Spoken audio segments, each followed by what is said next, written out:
with Ike, Spike, and Fritz. Ike, I like your color combo today.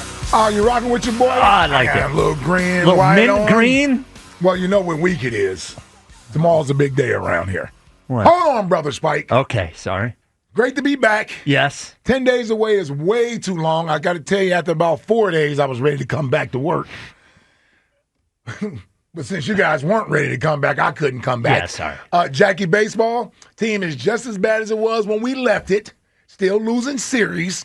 But Bryce Harper is back. Holla at your boy. Who cares what the record is? Did you see what MV3 did this weekend? Oh, Come on, man. We're back. Wait, what is this week? You said this week is training camp. Oh, and that's why you're in Yes, the gear. Oh, okay, yes. got it. And a cold shiver Oh, you went got down to my be reminded spine. that it's training No, camp this I week. know, Is it's a that football really what it town. is? What have you been doing We on your get it, vacation? Reed. We get it. Bro.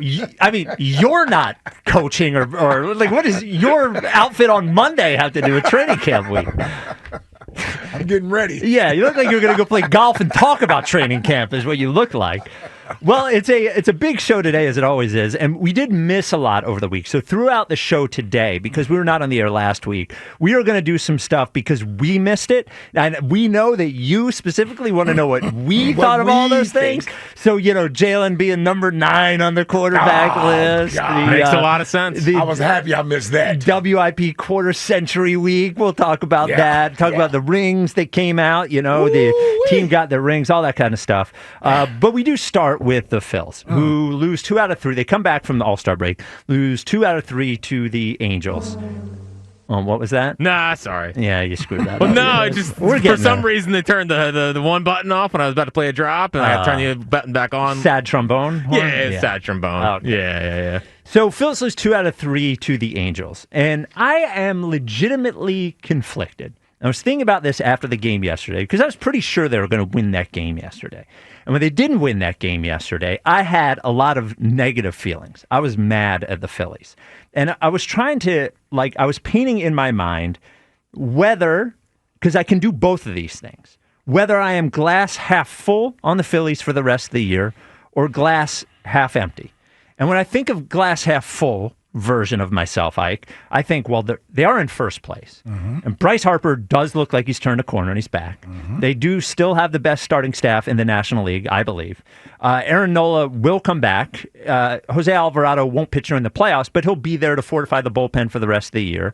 And it looks like all signs are that they're going to be aggressive at the deadline. That is my glass half full. Yep. And the glass half empty, I think, well, Ranger Suarez is falling apart again.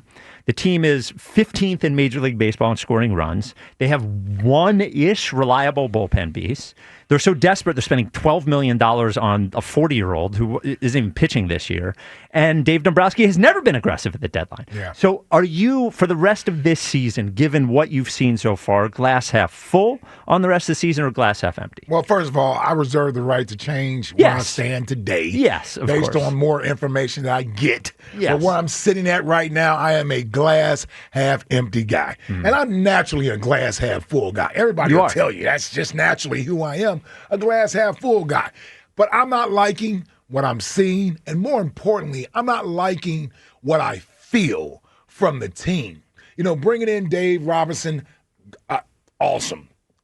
I don't know. Does that say we're not doing anything at the trade deadline? Well, that's where I started worrying. Yeah, that's what I'm saying. So you get a move like that and you wonder, okay, what are we actually going to do at the trade deadline to improve this team to give them a better chance at reaching their full potential? But you know what? There's a funny thing about the perception of what full potential is for a particular team. And that's relative to who's looking at it. Mm-hmm. It's what their perception is of it. So I don't know if the Phillies, Dave Dombrowski, John Middleton, who I believe is an eternal optimist, but I don't know if they really feel like this is a great opportunity. We can't let this pass. We have to do something so that we maximize this baseball team and add something significant. It doesn't feel like that's what they're doing. It feels like they're preparing to go with what they have and let the chips fall where they may. That's what I don't like.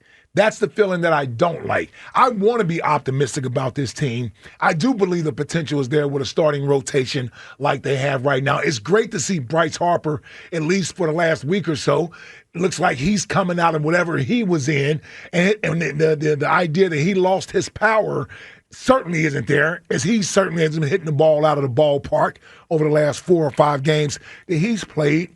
But I don't get a good feeling about a lot of the ancillary parts around the team. Yeah, I'm good with the stars. I'm good with Zach Wheeler. I'm good with Schwarber, right? I'm good with those guys. Even Sanchez, who's not necessarily a star, but I feel more confident in where he's at. I know what I'm going to get. Ranger does this just about every year.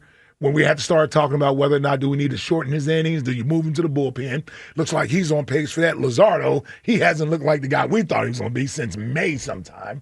Right? He's had a couple of starts, but yes, he's been inconsistent. Stott still can't hit. Yep. Bohm is out now. Yep. We're going to see how much we miss him not being in the lineup. Right? You're going to see how much that impacts. And we got arguably the worst outfield of any contender. Of any contender, we got the worst outfield. And still in first place. We are still in first place. But here's what I'll say to that, though, Spike. That is in my opinion, a way to. And I'm not saying it's bad, but it's less of the confidence that I have in this team and what they can do, and it speaks more to that there isn't necessarily a dominant team out there. That could be a good or bad thing. It's a good thing because it'll keep us in the race. But when we get to the postseason and we're lacking these things, it's going to rear its ugly head then, and I don't feel good about that. So I'm not in a good place right now with the Phillies just because – we're losing series to teams that, and we're talking about being a title contender, you can't lose. First of all, you can't lose a series going into the All-Star break against the Padres the way that we did. The Giants, we didn't even show up barely in that series. And then this one coming out of the All-Star break? Yeah, against an under 500 Angels team. And come on, man. Yeah. 215-592-9494. Are you glass half full or glass half empty for the Phillies the rest of the season? By the way, and Jack, before I get your opinion on this, the Robertson thing is like a perfect one-move thing that you could go both sides on. Mm-hmm. You know, you could say, hey, look, what is the harm? Guy had a 3 ERA last year. You're just adding him to the bullpen. You didn't have to trade prospects for him. Right. Any of that. You're just, but then you say. It didn't cost you anything but money. Didn't cost you anything but money. And a good amount with the luxury tax. Yeah, ends up being like $12 million. That's 16. No. With the luxury tax, I'm pretty sure. I think it's 12 and a half. It's whatever. He made a prorated. Is he on the Phillies? It's 12 and a half. Yeah. They don't start this. Well, no, it's a prorated $16 million salary, which ends up being $6 million, but after the luxury tax is about 12 and a half. There you go. You okay with that? Yeah. Okay. Okay. But to your point, the glass half empty part is you start thinking, do they know they're not going to be able to trade for a bullpen piece because it's too competitive out there? And they're going to tell us that their addition is they're looking at David Robertson as the trade deadline acquisition. They just added him, and they're going to get Alvarado back, and they're going to get Nola back, and all those things. And that's what they're going to tell us the trade deadline thing is. So that is the perfect, if I'm glass half full, I'm saying, look, we just added a good reliever, and we only have one. So glass half empty is... that might be the only reliever we add. Jack, are you... Now, you are... Well, I don't know. How are you? Are you glass half full or glass half empty on the rest? Glass half full, 100%. Not even a doubt, not even a shadow of doubt. First off, I'd be floored if David Robertson is their move. I know, I hear what you're saying. I would just be very, very surprised. I think that everything that's been out there, they want to go add a back end of the bullpen type of guy. So if David Robertson's the move, I think we should melt down, and I think we should, white picket fence, not white picket fence, but picket fence. Just picket. Yeah, it's not a picket fence. Whatever. No, it's not a picket fence. Kenny Pickett. Yes. Whatever. You walk with me. Walk with me. Yes. White picket fence? Well, You don't need the fence. You don't need the fence. I know. Yeah. We're all coming back from break, all right? Yeah. Jeez. Anyway. No, but I actually feel fine. Because I think it's so... At least it's so obvious what they need. Yeah. Like I keep looking at them. Lineup's excruciating. After you get through the top three, it's just a hope and a prayer when if they can score. That's all it is. Yes. We're kind of intrigued by Otto Kemp, but we can't be relying on Otto Kemp for much. So I look at the lineup. I see those three, and I'm like, this is awful, right? I see the bullpen. I think they're going to make a big addition in the bullpen, and the starting pitching is really good. They're not going to do anything. Yes, they you are. Know it. It's the first time they're actually putting out signals that they're going to try. Spike knows it. They're not doing anything. We get it. The Eagles got their ring. But, we understand. Now I have to deal with this. I got to deal with this now. They're going to go make it. I look at them, and I still think there's a lot of good pieces here. With the starting rotation, with at least the top three doing their thing, you need to add a bat there. So you think they're going to add a serious bat and a serious arm? I think they're not doing anything. It seems crazy, Jack. They're going to get a bat, and they're going to get a big-time bullpen piece if I had to bet right now. A real bat. I think they're going to get a real bat, an ish bat. Well, but here's Austin Hayes kind of. See, I hear Ike talking, and I want to be positive. I hear you talking, and I think that you're crazy. You say you watch the lineup, and outside of the top three, it's a disaster, and then you're like, well, they're going to add a platoon bat. They're going to add a bat. But how is that going to fix anything? And here's my other worry. Deeper. My other worry is that every contender in baseball needs bullpen help. Every single contender. And when that happens, it means the market's going to get pricier, and they're going to have to really make a decision.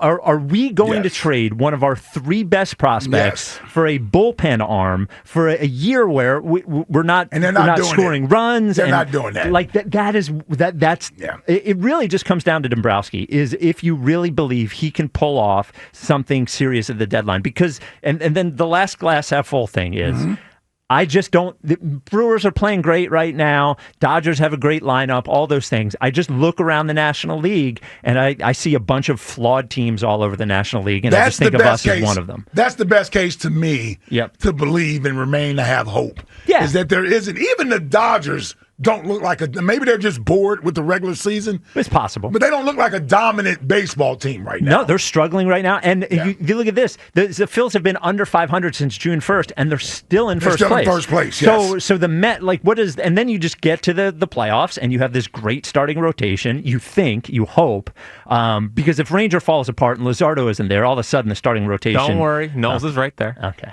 All right. Knowles is right there. That's a big deadline acquisition. What? No, there it is. The worm over there in the booth. The worm in the booth. They're great. The worm in the booth. They're fine. They're fine. Okay. We do have a next question today because we do have a prize today.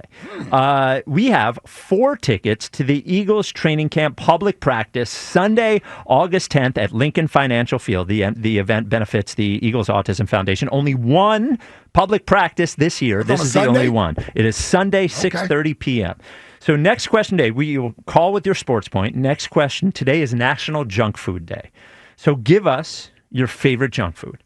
It can be a specific brand, I guess. I think it could be a kind of food. Jack, your favorite junk food? So it's been a while since I've done a full sleeve of these, but a nice double stuffed Oreo. Oh, you go double stuff? Oh, come on, man. More cream, the better. But you slow down. You go double stuff Oreo. It's the first day back. Yeah. You dunk that thing until the bubbles go away, and then you just munch. Yeah. It's great. The second munch you use too. Yeah. You munching on the cream, buddy? Yes. Double stuff Oreos. Yep. Okay. Yep. Many welcome back. Buzz nights at Bloom. Just pounding. Wow, you guys Oreos. are going crazy. Oh man, sleeves. Yeah, full sleeves. Yeah. Ike, a favorite junk food from you? Oh man, so many to choose from. You know what? I'm gonna have to go with I'm gonna go with a gummy bear. Oh, I'm a gummy bear, gummy worm type of guy. Yes, as far as candy goes, you're a fruity candy guy, not a chocolate candy guy, right? You're a fruity guy. Yes. Yep. Now you're in. Yes, I'm a fruity guy. Yep. Okay. Dude, you guys know what my favorite is. It's any kind of fry. It's any kind of French fry. I will if is that a junk food? Oh, French fries? Are you kidding me? I don't even think of what. You know what? When you said junk food, You're thinking of snack food. Yes, I'm thinking of candies and things of that nature. Okay, you're talking. Is a ship a boat? Yeah.